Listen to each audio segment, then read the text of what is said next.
আসসালামু আলাইকুম ওরহমতুল্লাহ। প্রিয় দর্শক, আজকে আমরা জানব কিভাবে শিশু হজরত ইসমাইল আলাইহিস সালামের পায়ের আঘাতে জমজম কূপ সৃষ্টি হয়েছিল এবং মক্কার ধুধু মরুভূমিতে কিভাবে জনবসতি গড়ে উঠেছিল সে সম্পর্কে একটি বিস্ময়কর সত্য ঘটনা। তাই কোনো প্রকার স্কিপ না করে সম্পূর্ণ ভিডিওটি দেখতে থাকুন। হজরত ইব্রাহিম আলাইহিস সালামের দুইজন স্ত্রী ছিলেন। একজনের নাম সারা এবং অপরজনের নাম হাজেরা আলাইহিস সালাম। হাজেরা আলাইহিস সালামের এক পুত্র সন্তান ছিল যার নাম ইসমাইল আলাইহিস সালাম। একদা মহান আল্লাহ তাআলার পক্ষ হতে আদেশ এলো, হে ইব্রাহিম, তুমি তোমার স্ত্রী হাজেরা এবং পুত্র ইসমাইলকে নিয়ে মহান আল্লাহ তাআলার উদ্দেশ্যে বেরিয়ে পড়ো এবং তাদেরকে মক্কার এক নির্জন প্রান্তে রেখে এসো। মহান আল্লাহ তাআলার এই আদেশ পাওয়ার সঙ্গে সঙ্গে হজরত ইব্রাহিম আলাইহিস সালাম তার স্ত্রী এবং পুত্রকে নিয়ে বেরিয়ে পড়লেন। হজরত ইব্রাহিম আলাইহিস সালাম দুজনকে নিয়ে সাফা ও মারওয়া পর্বতের মাঝে পৌঁছে গেলেন। সেখানে তখন কোনো মানুষের বসবাস ছিল না। হজরত ইব্রাহিম আলাইহিস সালাম তাদেরকে কিছু খেজুর এবং একটি পানির পাত্র দিলেন। এরপর তিনি ফিরে যেতে লাগলেন। হজরত হাজেরা আলাইহিস সালাম ইব্রাহিম আলাইহিস সালামের হাত ধরে বললেন, আপনি আমাদেরকে এভাবে ফেলে কোথায় যাচ্ছেন? এখানে না আছে কোনো খাবার, না আছে কোনো থাকার জায়গা। আমরা এখানে কিভাবে থাকব? হাজেরা আলাইহিস সালামের কথা শুনে ইব্রাহিম আলাইহিস সালাম চুপচাপ ছিলেন। হজরত হাজেরা আলাইহিস সালাম বারবার জিজ্ঞাসা করতে লাগলেন, কিন্তু ইব্রাহিম আলাইহিস সালাম তারপরও চুপচাপ ছিলেন। এরপর হজরত হাজেরা আলাইহিস সালাম জিজ্ঞাসা করলেন, এটি কি আল্লাহ তাআলার হুকুম? তখন ইব্রাহিম আলাইহিস সালাম হ্যাঁ সূচক মাথা নাড়লেন।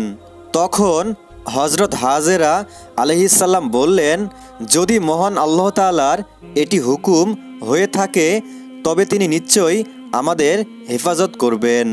এরপর হজরত ইব্রাহিম আলাইহিস সালাম সেখান থেকে চলে আসলেন আর তিনি মহান আল্লাহ তাআলার কাছে দোয়া করলেন, ইয়া মহান আল্লাহ তাআলা, এখানে না কোনো খাবার আছে, না কিছু পান করার মতো আছে। আমি আমার পুত্র ইসমাইল এবং আমার স্ত্রী হাজেরাকে সেখানে রেখে এসেছি সম্পূর্ণ আপনার উপর ভরসা করে। হে আমার আল্লাহ তাআলা, আপনি তাদেরকে খাবার এবং পানি পান করার ব্যবস্থা করে দিন, যাতে তারা আপনার শুকরিয়া আদায় করতে পারে। হজরত হাজেরা আলাইহিস সালামের কাছে থাকা পানি এবং খেজুর যখন শেষ হয়ে গেল, তখন শিশু ইসমাইল আলাইহিস সালাম ক্ষুধা এবং পিপাসার যন্ত্রণায় কান্না শুরু করলেন। ছেলের এমন করুণ অবস্থা দেখে পানির খোঁজে হজরত হাজেরা আলাইহিস সালাম কখনো সাফা আবার কখনো মারওয়া পর্বত যেতে লাগলেন, যদি কোথাও পানির কোনো ব্যবস্থা করা যায় এমন আশায়। এভাবে তিনি সাফা মারওয়া পর্বতের মাঝে দৌড়ে এসে পুনরায় তিনি ইসমাইল আলাইহিস সালামের কাছে আসতেন। সেখানে তিনি হজরত ইসমাইল আলাইহিস সালামকে মাটির উপর শুইয়ে রেখেছিলেন এবং তিনি তার আশেপাশে পানির খোঁজ করতে লাগলেন। পানির খোঁজে হজরত হাজেরা আলাইহিস সালাম সাফা এবং মারওয়া পর্বতের মাঝে 7 বার দৌড়ালেন আর সঙ্গে সঙ্গে মহান আল্লাহ তাআলার কাছে দোয়া করতে লাগলেন, হে মহান আল্লাহ তাআলা, আমি আপনার উপর ভরসা করি, নিশ্চয়ই আপনি আমাদেরকে এই মুসিবতে একা ছাড়বেন না। মহান আল্লাহ তাআলা হজরত হাজেরা আলাইহিস সালামের দোয়া কবুল করে নেন এবং যেখানে শিশু ইসমাইল আলাইহিস সালাম তৃষ্ণায় হাত পা ছুড়ছিলেন, সেখানে হজরত জিব্রাইল আলাইহিস সালাম এসে উপস্থিত হলেন এবং একটি পানির ঝর্ণা সৃষ্টি করলেন। হজরত হাজেরা আলাইহিস সালাম সেই পানির ঝর্ণা দেখে অত্যন্ত খুশি হলেন। তিনি নিজে সেই পানি খেলেন এবং তার পুত্রকেও খাওয়ালেন। এরপর হজরত হাজেরা আলাইহিসসালাম সেই ঝর্ণার চারপাশে মাটি এবং পাথর দিয়ে বাঁধ দিলেন যাতে সেটি গড়িয়ে না যায়। তখন হজরত জিব্রাইল আলাইহিসসালাম হজরত হাজেরা আলাইহিসসালামকে বললেন, আপনি ভয় পাবেন না, খুব তাড়াতাড়ি আপনার স্বামী ইব্রাহিম এবং আপনার পুত্র ইসমাইলকে দিয়ে মহান আল্লাহ তাআলা পুনরায় কাবা ঘর নির্মাণ করবেন এবং এটি সমগ্র দুনিয়ার মানুষের ইবাদতের কেন্দ্র হবে। এরপর মহান আল্লাহ তাআলা সেখানকার আশেপাশে খেজুর গাছের সৃষ্টি করলেন। হজরত হাজেরা আলাইহিসসালাম সেই খেজুর খেলেন এবং পানি পান করে মহান আল্লাহ তাআলার শুকরিয়া আদায় করলেন। পানি এবং খেজুরের কারণে সেখানে পশু পাখিরাও আসা যাওয়া শুরু করে। এর কিছুদিন পরের ঘটনা, একদা এক বিরাট বাণিজ্যিক কাফেলা মরুপথ হারিয়ে এদিক সেদিক পথ অনুসন্ধান করছিল। ফলে তাদের সঙ্গে যে পানি ছিল তা নিঃশেষ হয়ে গিয়েছিল। এ কারণে তারা ভীষণ উদ্বিগ্ন হয়ে পড়ে। কাফেলাটি ঘোরাফেরা করতে করতে একসময় বিবি হাজেরার কাছে এসে পানি পানের অনুমতি চাইল। বিবি হাজেরা তাদেরকে পানি পান করার অনুমতি দিলেন। অতঃপর তারা বলল, হে মাননীয়া, আপনি অনুমতি দিলে আমাদের মশকগুলো পানিতে ভরে নিয়ে যেতাম এবং আপনাকে এর মূল্য প্রদান করতাম। তখন হাজেরা আলাইহিসসালাম বললেন, তোমরা তোমাদের প্রয়োজন মতো বা ইচ্ছা মতো পানি তুলে নিয়ে যাও। এটা মহান আল্লাহ তাআলার রহমতের পানি, এতে সকলেরই অধিকার রয়েছে। এই পানির বিনিময়ে আমাকে কিছুই দিতে হবে না। কাফেলার লোকেরা হাজেরা আলাইহিসসালামের কথায় খুব খুশি হয়ে গেল এবং তারা কূপ থেকে পানি তুলে তাদের মশকগুলো পরিপূর্ণ করে নিল। জমজম কূপ থেকে যে পানি নির্গত হচ্ছিল তা কূপের চারিদিকে বাঁধ দেওয়া সত্ত্বেও কিছু পানি চতুর্দিকে ছড়িয়ে পড়ল। ফলে ওই স্থানগুলো স্বাভাবিকভাবেই উর্বর হয়ে গেল এবং যথেষ্ট পরিমাণে বৃক্ষলতা উৎপন্ন হতে লাগলো। কিছুদিনের মধ্যেই স্থানটি মরুদ্যানে পরিণত হলো। তারা সেখানে বসতি স্থাপনের জন্য প্রলুব্ধ হয়ে গেল।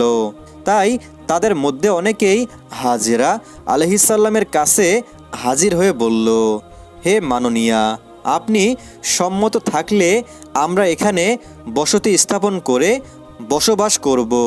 এখানকার জমি খুবই উর্বর, এই জমিতে চাষাবাদ করব এবং এখানে যে ফসল উৎপাদন হবে তার 1/4 আমরা আপনাকে প্রদান করব। আর আমাদের এই উপকারের জন্য আপনাকে উত্তম বাসগৃহ নির্মাণ করে দেব। এ বিষয়ে আমরা আপনাকে আরও প্রতিশ্রুতি দিচ্ছি যে যদি অনুগ্রহ করে আপনি আমাদের এই প্রস্তাবে রাজি হন তাহলে আমরা এখানে যা কিছুই করি না কেন সব কিছুতেই আপনার অনুমতি ও উপদেশ গ্রহণ করব। আর আপনার অনুমতি ছাড়া আমরা কখনোই কিছু করব না এবং আপনাকে আমাদের মায়ের মতো মান্য করে চলব। বিবি হাজেরা আলাইহিসসালাম তাদের এই প্রস্তাবে আনন্দের সঙ্গে রাজি হলেন এবং এই ধরনের কাজকর্ম শুরু করার অনুমতি প্রদান করলেন। বিবি হাজেরার এই অনুমতি লাভ করে তারা সেখানে ঘরবাড়ি নির্মাণ করে বসবাস শুরু করলো এবং সেখানকার জমিতে চাষাবাদ শুরু করতে লাগলো। চাষাবাদের ফলে উৎপন্ন শস্য এবং ফসলের 1/4 তারা হাজেরা আলাইহিসসালামকে প্রদান করত। সর্বোপরি তারা বিবি হাজেরার জন্য পাহাড় থেকে পাথর এনে সুন্দর একটি বাড়ি নির্মাণ করে দিল। আর বিবি হাজেরাকে তারা অত্যন্ত সম্মান ও মর্যাদা প্রদান করতে লাগলো। সেখানকার জমি খুবই উর্বর ছিল বিধায় অল্প দিনের মধ্যেই সেখানে প্রচুর ফলমূল এবং শস্য উৎপন্ন হতে লাগলো। এই খবর চারিদিকে প্রচারিত হওয়ার পর দেশ বিদেশ হতে ব্যবসায়ীগণ ক্রয় বিক্রয় করতে এখানে আসতে শুরু করলো। ইতিমধ্যেই সেখানকার অধিবাসীর সংখ্যা বৃদ্ধি পাওয়ায় নানা প্রকার বিদেশি পণ্য বিক্রির উদ্দেশ্যে আমদানি হতে লাগলো। এভাবে ক্রমান্বয়ে এই শহরটি পৃথিবীর সেরা, পবিত্র ও বিখ্যাত মক্কা নগরী নামে পরিচিত হয়ে গেল। সুবহানাল্লাহ। প্রিয় বন্ধুরা, ভিডিওটি ভালো লাগলে একটি লাইক দিতে পারেন, আর এরকম ইসলামিক নিত্য নতুন ভিডিও পেতে আমাদের এই ছোট্ট চ্যানেলটি সাবস্ক্রাইব করে সাথেই থাকবেন ইনশাআল্লাহ।